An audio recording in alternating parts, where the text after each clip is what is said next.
할렐루야. 벌써 3월의 첫째 주 주일입니다. 겨울이 지나고 이제 완연한 봄이 되었습니다. 오늘도 모두 말씀 잘 듣고 마음을 새롭게 하고 부지런히 뛰고 달리기를 바랍니다. 오늘 말씀의 주제는 첫 번째, 가는 시간을 귀하게 써라. 가는 시간을 귀하게 써라. 두 번째, 성경을 못 풀면 그 말씀에 묶여 산다. 성경을 못 풀면 그 말씀에 묶여 산다입니다. 먼저 서로 말씀부터 해주겠습니다. 예수님에 대해서 알려면 어떻게 하면 좋겠습니까? 예수님이 직접 말씀하신 신약 말씀을 많이 읽어봐야 합니다. 읽어보면 오늘 말씀같이 예수님이 정말 시간을 귀하게 쓰시며 틈만 있으면 육과 영의 생명을 살리기 위해 말씀해 주셨다는 것을 알 수 있습니다. 성경과 각종 문제에 묶여 사는 자들에게 진리를 가르쳐주고 풀어주어 자유롭게 해주었습니다. 그리고 새 시대의 주를 쫓으며 구원받게 해주셨습니다. 예수님이 구원했던 문제에 묶여 있는 자들은 구시대 사망에 갇혀 묶여 있는 자들이었습니다. 그들에게 참된 진리를 가르쳐줘서 풀어놓았습니다. 율법에 갇혀 있는 자들, 바리새인들, 외식과 형식의 신앙인들 모두 문제에 갇혀 사는 구시대 사람들이었습니다. 그들에게 진리를 가르쳐 주어 믿고 따르는 자들만 풀어놓아 주었습니다.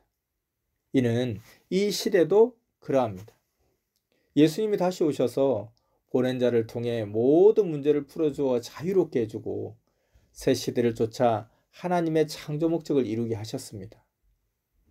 그러나 이 시대 바리새인 같은 자들은 어떻게 했습니까? 오히려 흠을 잡고 모두 사망으로 갔습니다. 그들은 성경을 풀지 못하여 육도, 영도, 인생 문제에 갇혀 있는 자들입니다. 이것이 과거에도 지금도 되풀이되고 있는 안타까운 사실입니다. 오늘 이 부분에 대해 더욱 깊게 말씀을 해줄 것입니다. 오늘 크게 두 가지 주제로 말씀해 준다고 했죠. 첫째는 시간을 귀하게 써라 하는 것입니다. 그때에 해당되는 시간을 쓰지 않으면 그 시간은 사라지기 때문입니다. 둘째는 성경의 문제를 풀지 않으면 그 말씀에 묶여 산다 하는 것입니다. 성경의 문제를 풀어주어 믿고 따른 자만 새 시대를 쫓아 하나님의 창조 목적을 이룹니다.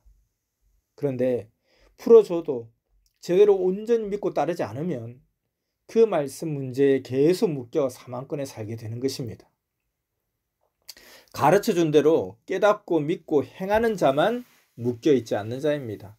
오직 모든 말씀은 그가 와서 풀어주어 새 역사를 향해 나오게 해줍니다. 믿습니까? 그러니 요한복음 4장 25절에 사마리아 우물가의 여인은 예수님께 물었습니다.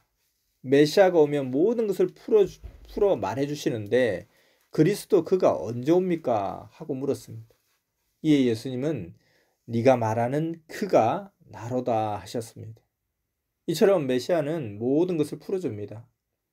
그러기에 사마리아 여인은 자기가 물어보는 것을 예수님이 속 시원히 대답해 주시니 아니 메시아가 오면 모든 것을 풀어준다는데 그는 언제 오느냐고 물어본 것입니다. 예수님은 그 시대 성경도 풀어주고 저마다 인생 문제들도 풀어주고 병든 자를 고쳐주고 가난한 자에게 희망을 주는 등 영적으로 육적으로 풀어주셨습니다.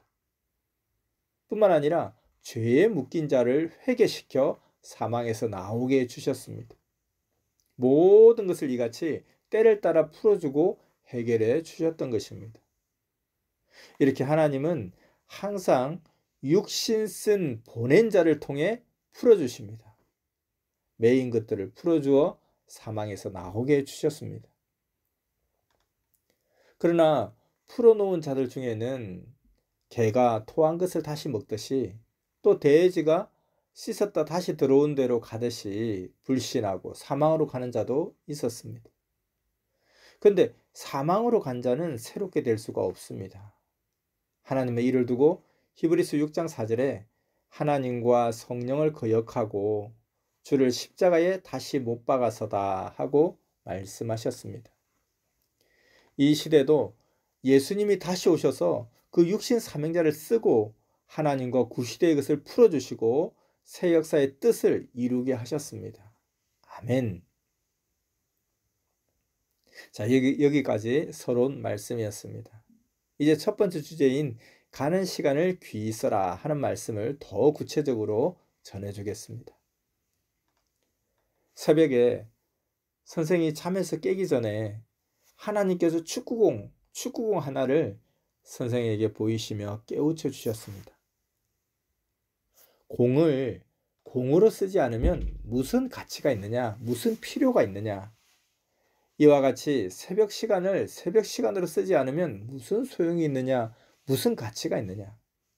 모든 존재물도 사람도 합당하게 쓰일 곳에 쓰이지 않으면 무슨 소용이 있느냐, 무슨 가치가 있느냐. 이와 같이 자기의 합당한 사명대로 때를 따라 자기를 쓰지 못하면 아무 소용이 없느니라. 자기의 합당한 사명대로 때를 따라 자기를 쓰지 못하면 아무 소용이 없느니라 하셨습니다. 전능하신 하나님도 성령님도 주 예수님도 우리가 믿고 행하지 않으면 모두에게 소용이 없습니다. 아무리 귀하고 중하여도 우리가 행하지를 않으면 자기에게 아무런 도움도 귀함도 없이 살아갑니다.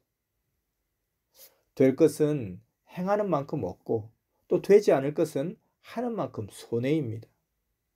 자기가 때를 따라 쓰일 곳에 쓰이지 않으면 아무런 소용도 없고 가치가 없는 것입니다. 성경도 시대 말씀도 자기가 귀히 여기고 깨닫고 행해야 가치가 있고 유익이 있는 것입니다. 그렇게도 믿고 감사하던 자라도 어느 때는 허무하다 하는 생각이 들 때가 있습니다. 심리적으로 그럴 때가 있습니다. 이는 잠에서 덜 깨고 몽롱한 중에 생각할 때와 같습니다. 그러니 어떻게 해야 되겠습니까? 그럴 때 정신과 생각을 굳건히 해야 됩니다. 그리고 하나님 성령님이 생각나게 해주신 것은 즉시 기록하고 행하지 않으면 금방 잊어버립니다. 왜냐하면 그것은 영에 속해 순간 생각난 것이기 때문에 또 금방 잊어버린다는 것입니다. 그래서 기록해야 됩니다.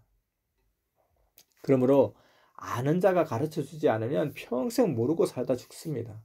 모르면 소경이요 불구자인 것입니다. 그런 삶을 살다 그냥 죽습니다. 그래서 몰랐던 영원한 것을 가르쳐줄 때 그 얼마나 가치가 있고 좋고 기쁩니까? 그러니 감사하며 기뻐하며 살아야 하는데 그것을 귀하게 여기지 않는 자가 있습니다. 그런 자에게는 어떻게 해야 되겠습니까? 가르치지 말아야 됩니다. 알면 황금천국으로 가서 영원히 살 자가 모르면 지옥으로 가서 영원토록 고통받으면서 삽니다. 그러므로 영원한 것을 보화 같이 귀히 여기고 배워야 합니다. 영원한 것을 보화 같이 귀히 여기고 배워야 합니다. 아는 것이 천하의 귀한 보화입니다. 생명 같으니 매일 영원한 것을 배우고 행해야 합니다. 그래야 자기 것이 됩니다. 그러므로 육의 것도 배우기는 하되 영에 속한 것과 전지전능하신 하나님께 속한 것을 배우고 육도 혼도 영도 살아야 됩니다. 평생 하나님을 섬기고 사랑하며 예수님과 그 보낸 자와 일체되어 성령 안에서 살아야 합니다. 믿습니까? 인식, 사고, 생각을 잘못하고 살면 큰일 납니다. 사망과 죽음의 문턱에서 사는 소경들입니다. 자, 그러면 질문을 하나 하겠습니다. 너희는 땅에서 소망이 무엇이냐? 너의 소망이 되는 자가 누구냐? 이렇게 물으시면 뭐라고 대답하겠습니까? 한번 생각해 보시기 바랍니다. 자, 영원하신 하나님께 소망을 두지 않으면 육에 속한 것은 모두 육과 함께 사라지는 소망들입니다. 자기 목적을 하나님의 목적에 두지 않으면 자기 육과 함께 세상에서 허무한 구름같이 사라집니다. 그러므로 우리의 땅에서의 소망이 무엇이며 또 우리의 소망이 되는 자가 누구입니까? 오직 하나님입니다. 하나님은 뜻이 아니면 잘 되어도 틀어버리십니다. 그러나 뜻이라면 안 좋아도 틀어 행하십니다. 하나님의 뜻이라면 사람들이 반대하여도 정령코 행하십니다. 하나님은 모사자요, 기묘자요, 전능하신 존재자이십니다. 신혼골수의 생각을 아시고 잠재적인 끝까지 파헤치고 행하십니다. 그러므로 오직 하나님 뜻대로 살아야 됩니다. 하나님의 뜻을 위해 강을 건너는 자는 용감한 자요, 바다를 건너는 자는 영웅입니다. 강을 건너는 자는 이상세계를 만나 살게 되고, 또 바다를 건너는 자는 새 세상, 새 시대를 만나 살게 됩니다. 사람이 피곤해서 쉬어도 정도를 넘도록 쉬면 오히려 무기력해집니다. 다들 겪어보았을 것입니다. 그때는 빨리 전환해야만 다시 생기가 돌고 활력이 생깁니다. 한계선까지만 기쁨과 행복한 세계입니다. 한계를 넘으면 고통과 문제가 일어납니다. 하나님은 이같이 한계를 정하여 모든 것을 창조해 놓으셨습니다. 현재와 지난날에 하나님, 성령, 예수님이 각자에게 함께 해오신 사연을 자세히 생각해 보기 바랍니다. 신기하고 오묘하고 기이하게도 행하시며 그때그때마다 우리를 합당하게 도우셨습니다. 맞습니까? 자, 그렇다면 앞날에도 그같이 하시니 늘 감사하고 기도해야 합니다.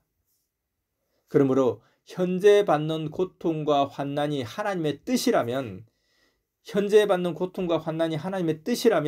그로 인하여 환난이 지나간 후에는 축복받습니다. 그럼 그때는 지난날 환난을 더 받을 걸 하게 됩니다.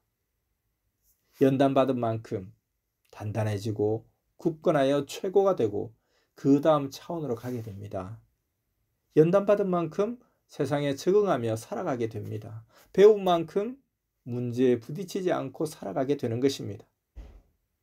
환난 때는 원망도 하고 자기 학대도 하고 불평도 하지만 이기고 환난이 끝나서 그로 인해 하나님이 축복해 주시면 그때 고통스러워도 더 받을 걸, 더 단련할 것을 이렇게 하게 됩니다. 가령 주식에 투자한 자를 보면 자기는 적은 돈밖에 없지만 주식에 더 투자하고 싶어서 이 사람 저 사람에게 애태우며 돈을 빌려서 몸부림치면서 투자했습니다. 그리고 그 후에 그 주식 가격이 굉장히 오르자 이때 주식을 팔고서 많은 돈의 이익을 보았습니다. 이때 이 사람은 말하기를 그때 힘들어도 더 많은 고통을 겪더라도 더 많이 돈을 빌려다 주식을 더 살 걸 하고 오히려 아쉬워했습니다. 우리도 현재 몸부림쳐서 신앙생활을 하면서 어떤 자는 이제 더는 힘들어서 고통을 못 받겠어 하고 끝내는 자가 있고, 어떤 다른 자는 이왕에 견딘 것 끝까지 더 많이 견뎌야지 하고 가는 자도 있습니다. 어떻게 하든 결국 때가 되면 하나님이 그 행한 대로 주십니다. 받은 후에는 내가 그때 더 행할 걸 하게 됩니다. 그러므로 환난 때와 그로 인해 얻을 때의 생각은 다릅니다. 그러나 분명한 것은 하나님의 뜻을 두고 수고한 것은 행한 대로 받는 것이 정한 이치입니다. 예정입니다. 세상 일들은 열심히 했는데도 안 되고 망하고 무너지는 것이 많습니다. 그러나 하나님의 뜻을 두고 행한 것은 절대자 하나님이 그 행한 대로 반드시 해주시니 핍박받으면서도 열심히 의를 행한 자는 모두 정령코 여러 배를 받습니다. 믿습니까? 그러므로 어떤 상황에서도 절대 하나님의 뜻대로 행하는 여러분 되시기를 축원합니다. 자, 이제 두 번째 주제, 성경을 못 풀면 그 말씀에 묶여 산다 라는 말씀을 해주겠습니다. 사람이 문제가 있는데 그것을 못 풀면 그것에 매여 살게 되듯이 성경의 문제를 하나하나 풀지 못하면 그 말씀에 매여서 그 주관권 안에서만 살다 죽게 됩니다. 하나님의 때가 와서 새 시대가 왔는데도 새 시대로 오지 못하면 구시대에서 문제에 묶여 벗어나지 못하고 살게 됩니다. 길을 하나밖에 모르는 자는 다른 길이 있는데도 무지에 묶여 자기가 아는 길만 다니는 것입니다. 반면에 성경의 문제를 온전하게 푼 자는 매인권에서 풀림을 받고 자유를 얻고 새시대의 희망을 이루며 삽니다. 성경에도 주께서 오셔서 모두 풀어준다고 했습니다. 요한복음 8장 32절 말씀에서 진리를 알면 진리가 너희를 자유를 얻게 하리라 했습니다. 이 말씀대로 때가 되어 하나님의 시대에 보낸 구원의 사명자를 통해 구시대 성경의 의문과 새시대 문제를 풀어주고 가르쳐 주셨습니다. 그 말씀을 듣고 믿고 따른 자는 자유를 얻고 그 소원했던 꿈을 이루고 새시대에서 이상세계를 이루고 살게 되었습니다. 이와 같이 각종으로 닥치는 자기 삶의 문제를 풀고 해결해야 이상세계를 이루며 삽니다. 이 시대는 시대 말씀으로 각종 문제를 풀어주고 해결하여 자유를 얻게 해줘서 새 역사, 천년 역사를 희망으로 살게 되었습니다. 그러므로 각자 인생의 문제, 성경 문제를 연구하고 노력해서 풀어야 거기에 묶여있지 않고 자유롭게 살게 됩니다. 그런데 풀지 못한 자는 구시대와 각종 삶의 문제에 묶여 살다 죽게 됩니다. 예수님은 구약 말씀을 풀어주고 종의 입장에 묶인 육도 영도 자유롭게 살게 해주고 자녀들이 되게 해주셨습니다. 그러나 예수님을 믿고 따라오지 않은 자들, 이들은 당세에도 후세에도 수천 년씩 계속 종의 입장에서 하나님을 믿고 살아갑니다. 이 시대도 새 역사의 때가 되어 하나님도 예수님도 시대 보낸 자를 통해 신약 말씀의 문제를 풀어주어서 영육 모두 자녀권을 벗어나 하나님의 사랑의 대상 신부가 될 수 있게 주었건만 믿고 따라온 자들만 그 묶인 몸에서 풀려나 신부들이 되었습니다. 이것은 2000년간 자녀 조건을 세우고 나서 행한 일입니다. 성경을 보면 하나님의 정한 기간까지만 그 주관권에 살게 하고 이후에 때가 되었을 때는 새 역사를 하신 것을 볼 수가 있습니다. 이스라엘 민족의 역사를 보세요. 애굽에서 고역기간 400년이 차야만 나올 수 있었습니다.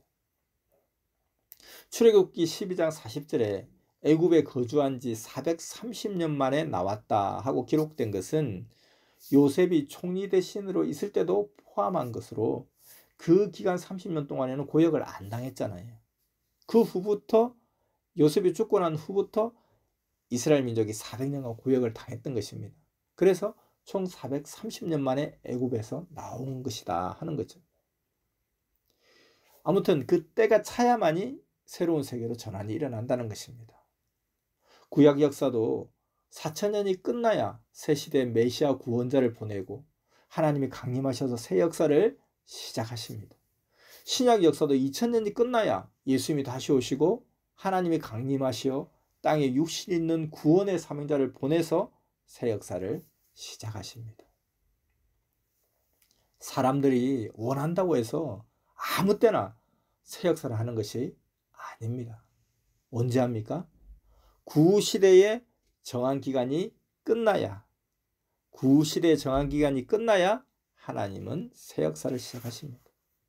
반드시 세상에 하나님이 그 육의 사명자를 보내시고 하나님이 그와 함께하면서 새 역사를 하십니다. 때가 되면. 애굽의 고통도 정한 기간 400년이 끝나고 나서야 하나님이 모세를 보내시어 애굽의 종에서 벗어나게 하시고 새 역사를 하셨잖아요. 그러나 따라오던 자들이 고생되고 고통을 겪는다고 구원자 모세를 악평해 버렸습니다. 그래서 같이 악평한 자들까지도 모두 하나님이 광야 땅에서 살다 죽게 하시고 나머지 그 아들, 딸들 2세들이 가나안 복지로 갔습니다. 이와 같이 율법 아래 구약 종급의 신앙생활 기간 4000년이 끝나고 나서야 하나님이 강림하시고 메시아 예수님을 보내셔서 말씀해 주시고 그를 믿고 따라오게 하셨습니다. 그러나 기다리던 자들, 율법 아래 있던 자들이 하나님이 약속하신 대로 강림하시고 메시아 예수를 쓰고 역사를 하시는데도 악평하고 불신하여 광야 같은 구시대에서 계속 연속해서 살았습니다. 그러니 오히려 이방인들이 신약 역사의 예수님을 믿고 따라서 구원받고 자녀권 이상 세계를 2000년간 해왔습니다. 참 그러니 하늘도 땅도 참 안타까운 역사가 된 거죠. 예수님은 다시 신랑으로 온다고 하셨습니다. 신약 마태복음 25장 1절에서 13절, 마태복음 24장 29절에서 31절, 사도행전 1장 9절에서 11절 이 세 성경을 읽어보기를 바랍니다. 낭독하겠습니다. 마태복음 25장 1절에서 13절. 그때의 천국은 마치 등을 들고 신랑을 맞으러 나간 10처녀와 같다 하리니 그 중에 5은 미련하고 5은 슬기 있는지라. 미련한 자들은 등을 가지되 기름을 가지지 아니하고 슬기 있는 자들은 그릇에 기름을 담아 등과 함께 가져갔더니 신랑이 더디 오므로 다 졸며 잘세. 밤중에 소리가 나되 보라 신랑이로다 맞으러 나오라 하매 이에 그 처녀들이 다 일어나 등을 준비할세. 미련한 자들이 슬기 있는 자들에게 이르되 우리 등불이 꺼져가니 너희 기름을 좀 나눠 달라 하거늘 슬기 있는 자들이 대답하여 가로되 우리와 너희의 쓰기에 다 부족할까 하노니 차라리 파는 자들에게 가서 너희 쓸 것을 사라 하니 저희가 사러 간 동안에 신랑이 오므로 예비하였던 자들은 함께 혼인잔치에 들어가고 문은 닫힌지라. 그 후에 남은 처녀들이 와서 가로되 주여 주여 우리에게 열어주소서. 대답하여 가로되 진실로 너에게 이르노니 내가 너희를 알지 못하노라 하였느니라. 그런즉 깨어 있으라. 너희는 그 날과 그 시를 알지 못하느니라. 아멘. 그리고 마태복음 24장 29절에서 31절 말씀입니다. 그날 환난 후에 즉시 해가 어두워지며 달이 빛을 내지 아니하며 별들이 하늘에서 떨어지며 하늘의 권능들이 흔들리리라. 그때에 인자의 징조가 하늘에서 보이겠고 그때에 땅의 모든 족속들이 통곡하며 그들이 인자가 구름을 타고 능력과 큰 영광으로 오는 것을 보리라. 저가 큰 나팔 소리와 함께 천사들을 보내리니 저희가 그 택하신 자들을 하늘 이 끝에서 저 끝까지 사방에서 모으리라. 아멘. 마지막으로 사도행전 1장 9절에서 11절 말씀입니다. 이 말씀을 마치시고 저희 보는 데서 올리어 가시니 구름이 저를 가리워 보이지 않게 하더라. 올라가실 때에 제자들이 자세히 하늘을 쳐다보고 있는데 흰옷 입은 두 사람이 저희 곁에 서서 가로되 갈릴리 사람들아 어찌하여 서서 하늘을 쳐다보느냐. 너희 가운데서 하늘로 올리우신 이 예수는 하늘로 가심을 본 그대로 오시리라 하였느니라. 아멘. 자, 이렇게 세 군데 성경을 읽었습니다. 신약 역사 2000년이 끝나고 예수님이 다시 오신다고 한 대로 하나님과 함께 다시 오셔서 땅에 보낸 구원의 사명자 육신을 쓰고 천년 역사를 하십니다.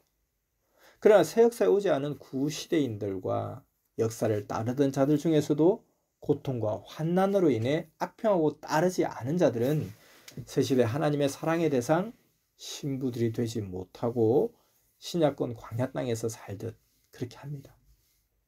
오직 따르는 자들만 하나님과 예수님의 뜻을 이루며 가고 있습니다. 성경의 문제를 풀지 못하는 것은 하나님이 보낸 사명자가 아니기 때문에 풀 수 없는 것입니다.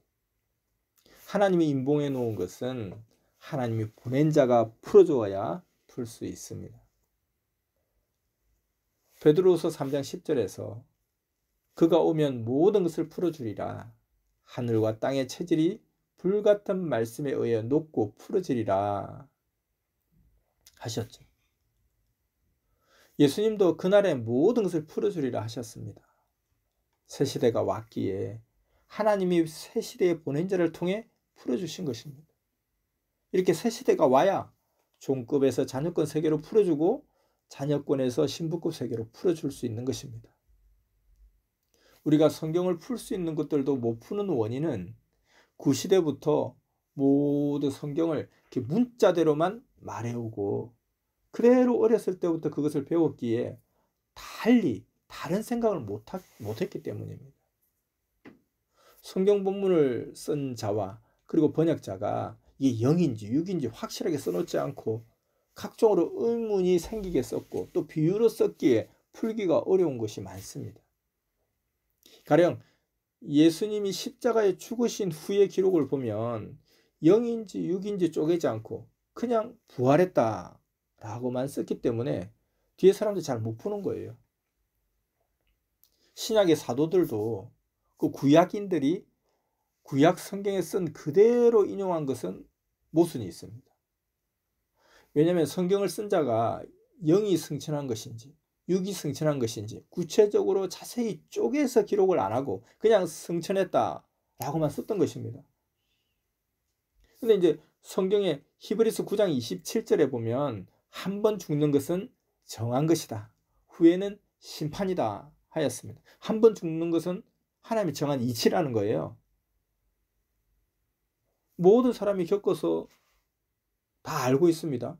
그 아는 대로 육이 죽는 것은 누구에게나 정하신 일이다. 이렇게 써놓은 거예요. 근데 바로 그 뒤에 앞서는 히브리서 9장 27절인데 그 뒤에 히브리서 11장 5절에는 구약 말씀이 인용되어 있습니다. 에녹은 믿음으로 살다 죽음을 보지 않고 하나님이 저를 데려가셨다라고 썼습니다. 자, 이 두 가지 성경 구절에 한 군데 히브리서 9장 27절에는 사람의 육은 모두 죽는다 이렇게 했고 다른 한 군데 히브리서 11장 5절에서는 에녹은 믿음으로 죽음을 보지 않고 하나님이 데려갔다 했습니다. 에녹이 믿음으로 인해 죽음을 보지 않았으면 아브라함 같은 사람은 절대 믿음의 조상이잖아요. 그러면 그 역시도 믿음으로 죽음을 보지 않고 하나님께 데려감을 받아야 했습니다. 근데 아브라함은 육은 죽고 영만 하늘에 간 거거든요. 또 성경에서 에녹은 모두셀라를 낳은 후에 300년 동안 하나님과 동행하며 살다가 365세 때 하나님이 그를 데려가셨다 했습니다. 여기서 365년도 풀어야 됩니다. 1년을 365일로 계산할 때에 그 기준으로 수백 년을 산 자는 지구 세상에 아무도 없습니다. 오히려 그때는 지금 사람보다 더 오래 못 살았잖아요.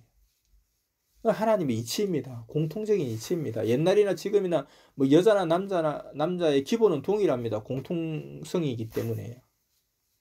옛날보다 더 발달만 되었을 뿐이지 공통적입니다. 기본은 동일합니다. 근데 어떻게 그 옛날 사람이 그렇게 오래 살 수 있겠습니까?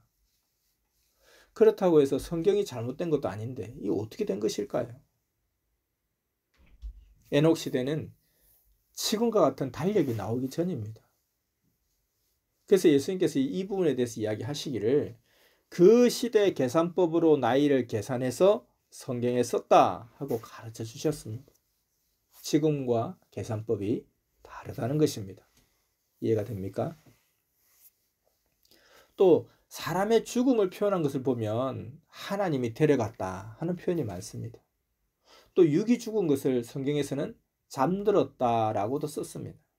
혹은 다른 언어로 하나님께 돌아갔다라고도 썼습니다.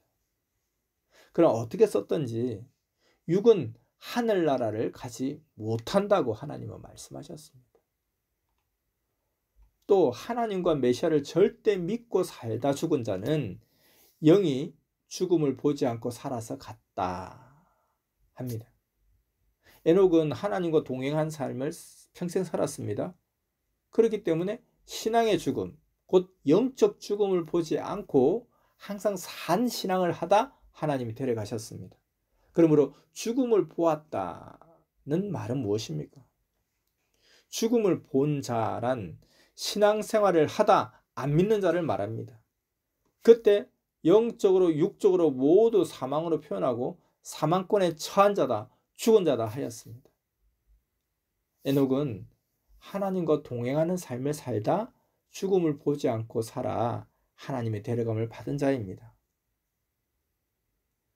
하나님과 메시아를 안 믿으면 영도 육도 죽은 자, 사망에 처한 자다. 믿고 살면 육도 영도 산 자다. 이렇게 말할 수 있습니다. 이해됩니까?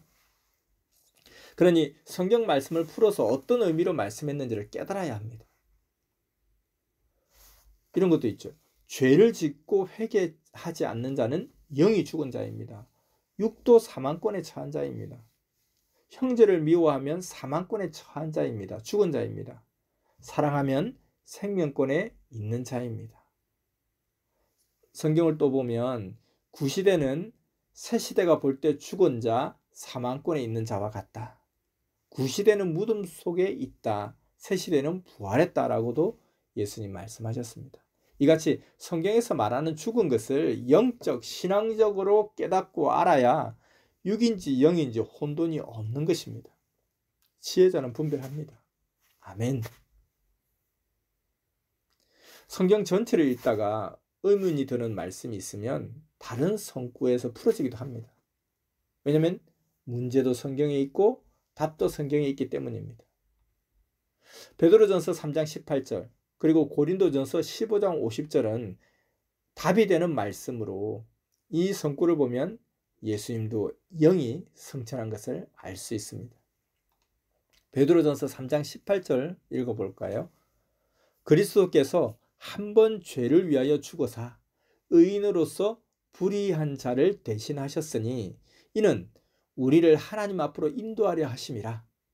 육체로는 죽임을 당하시고 영으로는 살리심을 받으셨으니 이렇게 했습니다. 확실히 알 수 있죠.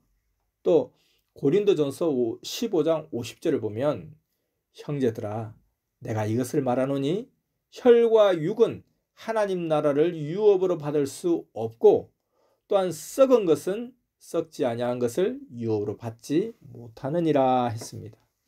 육은 하나님 나라에 갈 수 없다는 말입니다.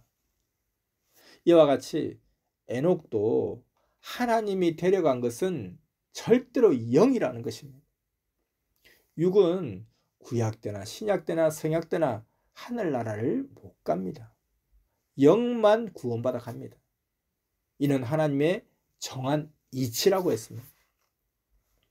앞서 말한 대로 에녹의 육이 하늘나라로 갔다면 에녹보다 더 믿음이 좋은 표상자요 중심자인 아브라함도 그 육이 하늘로 갔을 것입니다. 그러나 아브라함도 육은 죽었습니다. 그러므로 육이 안 죽고 영생한다 하는 자들 참 무지한 자들입니다. 육에 속한 자들입니다. 성경을 잘못 풀고 이해해서 영을 육으로 생각한 것입니다. 성경에서 죽지 않고 영원히 산다고 한 것은 영을 보고 한 말입니다. 육은 해마다 늙고 병도 들고 죽어갑니다. 육신의 영생은 없습니다. 영의 영생입니다. 예수님도 십자가 육이 죽고 나서는 2000년 동안 영만 보이고 그 육을 본 자가 아무도 없습니다.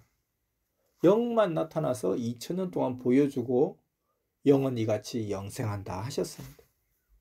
이와 같이 육이 하늘나라에 간 자는 아무도 없습니다. 늙고 병들고 썩을 육이 하늘나라 영의 나라에 가서는 절대 살 수가 없습니다. 성경에서 하나님과 예수님이 어떤 것을 보시고 죽은 자가 살아났다라고 하시는지 깨달아야 합니다. 요한복음 6장 63절에는 살리는 것은 영이니 육은 무익하니라. 내가 너희에게 이런 말이 영이요 생명이라 이렇게 말씀하신 대로 영만이 영원합니다. 그러므로 영을 부활시킵니다. 믿습니까? 육 부활은 예수님 일생 동안 몇 명에 불과했습니다. 3명이죠, 3명. 그것도 죽은 지 얼마 안 된 자, 며칠 전에 죽은 자를 살린 것밖에 없습니다. 반면에 말씀을 전해서 영과 육을 사망권에 이끌어내어 신앙을 살린 자들은 비교할 수 없이 많습니다. 하늘나라 천국에서나 영의 세계에서 육이 사는 자는 지구 창조 이후 단 한 명도 없습니다. 오직 구원받은 영들이나 구원받으려고 믿고 사는 미결소 같은 영들 뿐이지 육은 아무도 없습니다. 선생이 영계를 수천 번 가보았어도 육을 본 일이 없습니다. 그러므로 육이 영계에 간다 하거나 혹은 영을 두고 말함을 육으로 알고 기적이다 하는 자들은 영에 대해 모르는 자요, 혼에 대해서도 모르는 자요, 하나님, 성령, 성자, 예수님에 대해서 모르는 자입니다. 믿습니까? 육이 죽은 자가 살아난 것은 예수님 때 몇 명은 있었어요. 나인성 과부의 아들, 회당장 야이로의 딸, 그리고 베다니 마을의 마리아와 마르다의 오빠 나사로, 이렇게 3명이 있었습니다. 구약 때도 엘리야가 방금 죽은 사르밧 과부의 아들을 놓고 기도해서 살리기도 했습니다. 그럼 그렇게 살아난 자도 그 후에는 늙고 죽었습니다. 이들도 뭐 오래전에 죽은 자들이 아니라 방금 급절한 자들이었습니다. 그래서 영이 다시 사는 거죠. 그리고 또 육이 살았다는 것은 시대의 영생의 말씀을 듣고 행하면 그 행실이 살았다, 그 육이 살았다, 이렇게 성경에 기록하는 것입니다. 그 행실이 사는 것. 그리스도 메시아가 오면 그 말을 듣고 육도 영도 사망에서 부활된다 하였습니다. 하나님과 메시아 구세주를 믿고 따르면 그가 부활됐다 라고 합니다. 육신이 죽었다가 다시 사는 것이 아니라는 것입니다. 영이 죽었다가 다시 사는 것이고, 또 육신이 더 차원 높이 전환하는 것, 행실이 더 변화되는 것, 그리고 신앙을 갖게 된 것, 이런 것들을 이야기하는 것입니다. 옷만 깨끗이 새 옷을 입어도 부활됐다, 살아났다 하잖아요. 이같이 살아났다는 말은 육이 살아났다는 말로만 쓰이는 게 아니라 다양하게 쓰입니다. 이런 지혜자의 말을 듣고 부활되어야 됩니다. 육신이 죽지도 않았는데 살아나게 하는 말만 하면 모두 귀를 기울이고 듣습니다. 죄짓고 회개하지 않으면 육이 숨을 안 쉬며 죽지 않아도 육신도 영도 죽은 자라고 하나님도 예수님도 성경에서 모두 말씀하셨습니다. 이런 자들은 메시아의 말씀을 듣고 이를 행하면 살아나서 메시아와 하나 됩니다. 일체됩니다. 그리고 메시아가 오기 전에는 모두 육신도 영도 죽은 자입니다. 고린도전서 15장에 아담 안에서 모든 사람이 죽은 것 같이 그리스도 안에서 모든 사람이 삶을 얻으리라 말씀한 대로 아담 안에 있는 자는 모두 죽은 자로 취급하고, 메시아 예수님이 오신 후로는 메시아를 믿으면 산자가 된다 했습니다. 메시아를 안 믿으면 죽은 상태로 살다 육이 죽으면 그 영은 사망으로 갑니다. 그러니 제대로 배워야 됩니다. 육이 살아있는 자라도 하나님이 볼 때 죽은 자가 있습니다. 오직 하나님이 보낸 자만 하나님과 일체되어 산 자입니다. 산 자와 일체되어야 살아납니다.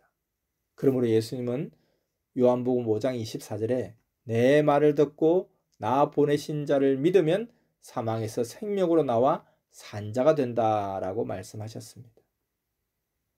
죽음과 부활, 그리고 살았다는 그 예수님의 말귀도 알아듣고 성경을 쓴 사도들의 말씀도 깨달아야 저마다 제대로 육도 영도 죄를 회개하고 부활되어 살아나고 주를 제대로 믿습니다. 그래야 사망으로 가지 않고 영원히 멸망받지 않습니다. 알겠습니까? 그러니 반드시 새 시대로 부활되어야 합니다. 생명권으로 와서 영이 살아나야 신부로 부활되어 영원토록 시대의 황금천국에서 살아가게 됩니다. 이러한 부활에 대해 제대로 깨닫지 못하면 지금 자기가 사망의 처해 사는 것도 모르고 계속 죄짓고 새 시대로 오지 못하여 사망권에 묶여 살면서 자기 육신이 죽으면 부활된다는 것만 희망하고 산다는 것입니다. 영적으로나 육적으로나 이같이 문제를 못 풀면 거기에 묶여 살게 된다는 것입니다. 그러므로 기도하며 하나님, 성령님, 예수님께 고해서 문제를 풀어야 됩니다. 죄를 짓고 죄에 묶인 것을 회개하지 않으면 꿈에 보아도 자기 혼이 어둠에 처해 살고 사탄과 사망의 지배를 받고 또 살아갑니다. 그래서 항상 구시대에서 새시대로 나오려면 하나님이 보내신 구원자를 통해 말씀을 풀어주어 새 역사 구원의 새 뜻을 펴야 합니다. 하늘의 그 인봉된 말씀은 새시대 하나님이 보내신 자가 떼고 그 묶인 것을 다 풀어주어 자유를 얻게 하고 새 역사의 뜻을 펴온 것입니다. 예수님이 십자가에 돌아가신 후에도 제자들에게 나타나 말씀을 풀어주었습니다. 누가복음 24장 32절을 보면 예수님이 성경을 풀어주니 엠마오 마을로 가는 두 청년이 예수님을 알아보았습니다. 예수님은 엠마오로 가던 두 청년에게 가까이 가셔서 그리스도가 육이 죽었으니 영광으로 들어가야 하지 않느냐, 영광의 나라가 하늘나라 아니냐 하고 말씀하셨습니다. 여기서 그리스도가 자기의 영광에 들어가야 할 것이 아니냐 한 이 뜻은 무슨 뜻이냐면 그리스도가 고난을 받고 죽어 육이 끝났으니 하늘나라로 영이 가야 하지 않겠냐 하는 말입니다. 두 청년에게 영부활을 예수님이 말씀해 주신 것입니다. 예수님이 영이니 안 보이고 그의 음성만 들었습니다. 그리고 마태복음 17장 10절에서 13절을 보면 제자들이 예수님에게 유대인들 서기관들은 반드시 엘리야가 먼저 오고서야 메시아도 하나님도 온다고 하며 엘리야가 어디에 있느냐고 합니다 라고 말했을 때 예수님이 말씀하시기를 그들의 말이 맞다. 엘리야가 먼저 와야 된다. 근데 엘리야가 이미 왔는데 사람들이 알지 못해 임의로 대우하였다 하고 말씀하셨습니다. 또 예수님은 성경에 기록된 것을 풀어주시며 세례 요한은 주의 길을 예비하는 자로 오리라 한 엘리야가 곧 세례 요한이다. 그가 엘리야의 심령과 사명으로 와서 증거한다 하셨습니다. 그제서야 제자들은 엘리야가 세례 요한인 것을 알고서 하나님이 보낸 예수님에 대해서도 깨닫게 됩니다. 아, 온다고 한 하나님이 바로 예수님이구나, 예수님으로 오셨구나 하고 알았습니다. 세례 요한을 낳을 때쯤 천사가 그의 아버지 사가랴에게 나타나 너의 아내가 아들을 낳는다. 그 이름을 요한이라 하여라. 그가 엘리야의 심정과 사명의 능력으로 주 앞에 와서 주의 길을 예비한다. 그렇게 말해주기도 했습니다. 이 시대도 그러합니다. 온다는 자는 예수님이고 그의 심정과 사명으로 온 자가 시대를 가르쳐주고 새 역사를 펴온 것입니다. 그래서 모두 그의 말씀을 듣고 하나님, 성령님, 성자와 예수를 믿고 살아왔습니다. 구약에서나 신약에서나 모두 온다는 자가 그대로 올 줄 알았지 사람이 바뀌어 올 줄 누가 알았겠습니까? 옛날에 온다고 했던 자는 영만 옵니다. 다시 올 때는 시대가 다르고 또 그 온다는 자는 육이 죽었기 때문에 그 온다는 자는 영만 오고 육으로는 다른 자가 그 영과 일체되어 하는 것입니다. 알겠습니까? 이것을 절대 믿고 굳건해야 됩니다. 절대 이같이 인봉을 풀고 성경의 진리를 믿어야 흔들림이 없는 것입니다. 예수님이 오셔서 성경을 푸신 것, 인봉 떼신 것을 절실하게 깨닫고 절대 믿고 평생 의심 말고 더 이상 묻지 말아야 됩니다. 굳건해야 됩니다. 믿습니까? 이와 같이 하나님이 보낸 자가 와서 풀어줘야 해결되고 묶인 끈을 끊고 구시대에서 나오고 현실에서 영적 신앙으로 해결이 됩니다.